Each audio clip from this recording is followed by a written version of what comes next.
Right here. Where do you want us? Just let Jared in. Jared, get your shit. So how was first day practice? Yeah, I thought the tempo was good. I was focusing on, kind of the flow of practice. I think that's what I need to pay attention to. So the tempo was good. There was a lot of anxiousness, a lot of nerves in the beginning. So they were kind of running around like fish out of water and jumping around, but they were good. The tempo was good. I was very pleased we stayed on our feet, which I think that's the sign of a team that takes care of each other and practices the right way. That's something that we were focusing on. But I thought good and bad, as long as we know how to get better from it, we're going to be all right. Obviously, you don't draw conclusions from one day. So what is something that you look for that first day of practice? Yeah, how do you think they did do it? Yeah, it's kind of like I just said, the organization, the flow from the coaches, the tempo of practice, something that they're not really used to. We got over 40 team reps and we got 24 7-on-7s on day one. So we're going to play football. And I thought they did a good job with the transitions in between periods. Like I said, during the periods, we stayed on our feet, which is important, learning how to practice like a pro, doing the right thing. So that's what I've evaluated just from being out here right now. We'll get on the tape and we'll be all right. What is your schedule like as far as this? How many times will you be in full pad? How many, live contact over the course of the next 3 This is months? a compliance question. Kirsten's over there. It's a compliance question. We're allowed 3 non-contact practices. We'll have 15 total. So first couple days will be spiders, and then we'll get some live stuff going on Friday, some things, and then when we come back, transition back from spring break, bringing them back off that, we'll probably go another non-contact like this, and then we'll get into it. And we're free game. How did it feel for you to kind of be back in the swing of things as a head coach? Obviously, you took a little time as a DC. Now you're back, head coach, running the show. How'd that feel for you? Yeah, it was awesome. I had a ton of fun today. It's just great to be back in that role. Grateful for it. Thankful for Ryan and Chancellor Reyes and Mr. Brunel, the trustee that ultimately trusted me with this. So it was great. And again, we've hired a great staff, and they did a great job today with the organization. We'll continue to make some notes and move forward. But yeah, I had a lot of fun for sure. How would you describe the culture you've built here? Well, we'll see. I think the key to culture and leadership is consistency. I can talk all I want. We can have as many team meetings, but I think the key is stay consistent. I give these guys go in the weight room and lift and they take their shirt off after day one, there's not going to be a difference. It's the same thing with building a team, right? The leadership and culture that we have to have from a head coach on down to the position coaches, coordinators, it's about consistency. And if we have consistent action, that'll lead to consistent behavior, and that's ultimately what produces that result. You have an update on Brandon, what he's doing? And Yeah, he's doing great. He obviously he got injured at Utah, had surgery in the offseason. He's going to be doing some stuff, moving around, throwing static right now. But he's awesome. He's back there coaching everybody up. You see him behind the huddle. So he'll be back soon. We're just going to take it nice and slow. Those things can be a little tricky. So we just got to make sure we're doing the right things. And just the overall quarterback room as a whole, how do you think they look today? It's good. AJ had a couple shots in there, right, which was great. And just the way that Coach Belcher has handled that room. You saw today, we're rotating things. We're doing a lot of different things, putting a lot on them. I thought for day one, I'm sure Coach Jake would answer differently. But again, I'm watching the operation of things, right? I'm watching the flow of the offense, how they get lined up, and I thought they took control and did a good job. Do you hope to have like a QB1 at the end of spring practice, or is that something that's going to wait till this summer practice? Yeah, I think right now we're just kind of getting a ton of reps, making sure we keep track of that. I don't have a timeline on it. I think with the quarterback position to me, it'll happen when it happens. It'll be a natural decision. And right now, I think day one, they did a great job organizing things and running the show. I know you guys are wearing. Everybody's wearing Guardian. Yes. Talk to a little bit about why you have that. Yeah. Well, first of all, safety.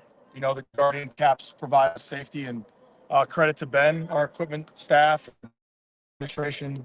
Ryan, Kirsten for giving us the money to go out and do that. And I think the players are saying when they see us buying, they're going to buy it. And I think safety is the number one thing on our mind at all times. So the Guardian caps, whatever we have to do to keep it our number one priority during practice. Will they be wearing? You get any for games?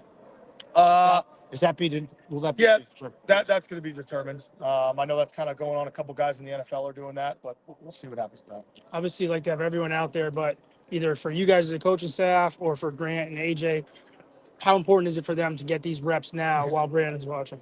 Yeah, we discussed we're going to play a lot of football here over the next 14 practices, with this being the first one. So we just got to keep playing football together. These guys have never run each of these systems or special teams. Everything's new.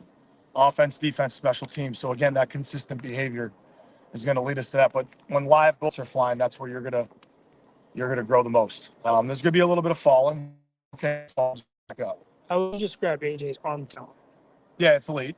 It's big time. I mean, field comebacks at 16 yards, and he'll put it on. He threw one to TK the other day. TK didn't have a helmet on. I said that would have been stuck in your teeth because he can sling it. Like he's legit. Just, I'm sure Coach Jay can speak to this as well, but just the installment of the offense, Yeah. you know, how the process of that and how quickly or slowly you expect the full playbook to come together. Yeah, I think over the past 5 weeks too, we've got a little work at that, and I think for everybody, right? Coaches working together, players working together. They've done a really good job of managing that. You know, you always kind of put stuff on paper and you have timelines, but you got to get out there and you got to see it. And we'll pull back, we'll advance what we can. We're going to throw a lot at them, and Coach Jake has done that already. And I think what happens when you do that, you kind of see what sticks, and really you learn about your players. You know, and we're gonna keep going. We're gonna see who learns and who can process that. But you know, over these next course of these weeks, we'll have a plan. First and second down, the first couple. Get to a little third down, then we'll start putting in some situational football and teaching our guys about that. You want to have that all in by the end of spring practice? Yeah, we won't do all the situations, but first, second down, third down, low red zone, regular red zone, 2 minute, 4 minute, all those kinds of things we're gonna do. And then special teams, you got to work into that as well. You know, that's the one part. You know, we got some guys on teams that can kick the ball. Keegan, those guys hitting the roof in here. It's been solid so far. So I'm excited about seeing that. How'd you describe the cohesiveness of the team so far? It's good. You know, I think we're on track. You know, I think we talk about adversity all the time, and I think what we are trying to teach these guys is that adversity happens every day. You know, don't be surprised by it. Have a plan, prepare for it, and manage it. And I think that's what happens when you deal with it the best, because it's going to happen whether it's in your life, it could be academically, socially, on the field. We talk about that all the time. You know, and you never know what someone else is going through. But if we have a plan, action is not good. You got to have a plan, manage that, and be prepared for that. And we've done that so far. It's been good. I'm sure kids feel this good, but for you, first day as the head coach with practice, did you sleep well last night? What was it like getting ready for today?